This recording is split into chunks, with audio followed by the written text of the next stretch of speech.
Salam. Deməli, övladınız həyatının yeni, çox vacib bir mərhələsinə qədəm qoyur. Bağçaya və ya məktəbə başlayır. Bilirəm, bu həm sizin üçün, həm də onun üçün nə qədər həyəcanlı bir səyahətdir. Amma heç narahat olmayın. Bugün biz birlikdə bu keçidi necə daha rahat, daha uğurlu edə bilərik, bax elə bunun yollarından danışacağıq. Baxın, yol xəritəmiz belədir. Əvvəlcə hazırlıq deyəndə əslində nəyi nəzərdə tutduğumuzu aydınlaşdıracağıq. Sonra düzgün məkanı, yəni bağçanı və ya məktəbi necə seçməli olduğundan danışacağıq. Evdə hansı bacarıqları formalaşdırmaq lazımdır, ona baxacağıq. Və o böyük günə, yəni ilk günə geri sayımı necə idarə etməli və təbii ki, hamımızın narahat edən o məşhur ayrılıq həyəcanının öhdəsindən necə gəlməli olduğumuzu öyrənəcəyik. Elə isə gəlin başlayaq. Deməli, birinci mövzumuz hazırlıq əslində nə deməkdir? Çoxumuz eləməndə daxil olmaqla uşağı məktəbə hazırlamaq deyəndə ağlımıza ilk gələn nə olur? Əlbəttə ki, hərflər, rəqəmlər, saymaq, amma gəlin etiraf edək, məsələ bundan qat-qat dərindir. Əsl məktəb hazırlığı əslində uşağın sosial, emosional və praktik bacarıqlarının inkişafıdır.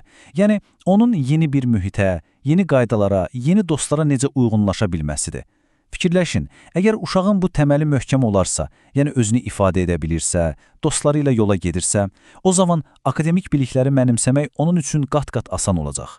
Bax, uğurlu başlanğıcın əsl sirri məhz budur. Keçdik ikinci, bəlkə də ən çox baş sındırdığımız məsələyə. Düzgün məkanı necə seçək? O qədər çox variant var ki, bəs bizim ailəmiz, bizim övladımız üçün ən mükəmməl yeri necə tapmaq olar? Bəli, məhz bu sual bütün qərar vermə prosesinin ürəyidir. Yaxşı, bəs seçim edərkən konkret olaraq nələrə diqqət yetirməliyik? Gəlin ən vacib meyarları birlikdə bir-bir incələyək. Baxın, burada bir siyahı var. Lisenziyası varmı, müəllimlər təcrübəlidirmi, mühit təhlükəsizdirmi? Bunlar əlbəttə çox vacibdir. Amma sizə bir sir verim. Kağız üzərindəki məlumatlardan daha vacib bir şey var. O da sizin hissiyatınızdır. Mütləq, amma mütləq gedin, o məkanı öz gözünüzdən görün, müəllimlərlə söhbət edin, uşaqların necə vaxt keçirdiyinə baxın. Və ən əsası, daxili səsinizə qulaq asın. Çünki çox vaxt o mühitin sizdə yaratdığı o ilk təəssürat, o istilik hissi ən doğru seçim aparır. Və gəldik üçüncü mövzuya. Evdə bacarıqların formalaşdırılması. Bilirsiniz, dünyanın ən yaxşı məktəbini də seçsəniz, əsl hazırlıq, təməlin qoyulduğu yer haradır? Bəli, evdir. Odur ki, gəlin görək, övladımızın müstəqilliyini artırmaq üçün evdə nələr edə bilərik? Məsələn, özünə xidmət bacarıqları, tualet vərdişini super qəhrəman missiyası kimi bir oyuna çevirə bilərsiniz, ya da əl yumağı sevimli bir mahnının sədaları altında 20 saniyəlik əyləncəyə döndərə bilərsiniz. Geyim seçərkən cırt-cırtlı ayaqqabılar, elastik belli şalvarlar kimi onun üçün asan olanlara üstünlük verin. Hətta nahar qabını evdə özünün açıb bağlamasına icazə verin. Bax, bu kiçik oyun kimi görünən addımlar əslində onun mən bacarıram deməsi üçün atılan böyük addımlardır. Və burada çox vacib bir məqama gəlirik. Bəli, erkən akademik biliklər, hərfləri tanımaq təməl üçün önəmlidir. Amma ondan da vacib, ondan da həlledici bir şey var. Öyrənməyə qarşı müsbət münasibət. Uşağa hərfləri zorla əzbərlətmək əvəzinə, onda kəşf etməyə, sual verməyə, öyrənməyə qarşı bir sevgi yaratsanız, bilin ki, ona ən böyük hədiyyəni vermiş olursunuz. Çünki bu sevgi, bu maraq, onun bütün təhsil həyatı boyunca ən güclü mühərriki olacaq.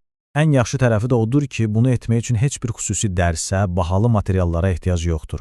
Hər gün birlikdə şəkillərlə dolu bir kitab oxumaq, küçədə gəzərkən addımlarınızı saymaq, evdəki corabları rənginə görə qruplaşdırmaq, bax bu kimi gündəlik sadə fəaliyyətlər heç bir təzyiq olmadan oyun şəklində onun həm riyazi, həm də oxu bacarıqlarının təməlini qoyur. Yaxşı, gəldik dördüncü mərhələyə. O böyük günə doğru geri sayım. Artıq hazırlığın son düzlüyündəyik. Bəs o böyük gündən əvvəlki həftələri, günləri necə planlaşdıraq ki, hər şey rəvan getsin? Baxın, bunu bir neçə mərhələyə bölə bilərik. O gündən bir neçə həftə əvvəl məktəb haqqında müsbət, həvəsləndirici söhbətlər etməyə başlayın. İmkan varsa, gedin məktəbin həyətində birlikdə biraz gəzin. Bir gün əvvəl isə çantasını və geyimini mütləq birlikdə hazırlayın. Bu, ona da prosesin bir parça olduğunu hiss etdirəcək. Və ilk səhər lütfən tələsməyin. Biraz tez oyanın ki, hər şeyi sakit, aramla edə biləsiniz. Sakit bir səhər, sakit bir gün deməkdir. Gəldik praktiki məsələlərə. İlk gün üçün yoxlama siyahısı. Bunlar olmazsa olmazlardır. Adı yazılmış çanta, axıtmayan su qabı, ehtiyat paltarlar mütləq, rahat ayaqqabılar və əgər icazə verilirsə, ona özünü güvəndə hiss etdirəcək kiçik bir oyuncaq. və qızıl qayda çantasından tutmuş, çorabına qədər hər şeyin üzərində adını yazdığına əmin olun. Mənə inanın, bu müəllimlərə çox kömək olacaq. Və nəhayət 5-ci və bəlkə də ən həssas mövzu – ayrılıq həyəcanı.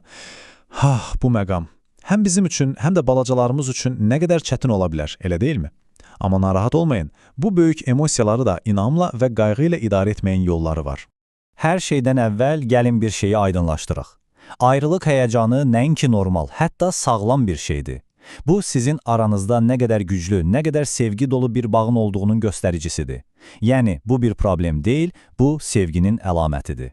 Baxın, uşaq inkişafının müəyyən mərhələləri var ki, bu həyəcan pik nöqtəyə çatır. Bu tamamilə təbii bir prosesdir. Əsas odur ki, biləsiniz, siz tək deyilsiniz. Bu yolu demək olar ki, bütün valideynlər keçir. Bu sadəcə bir mərhələdir və keçəcək.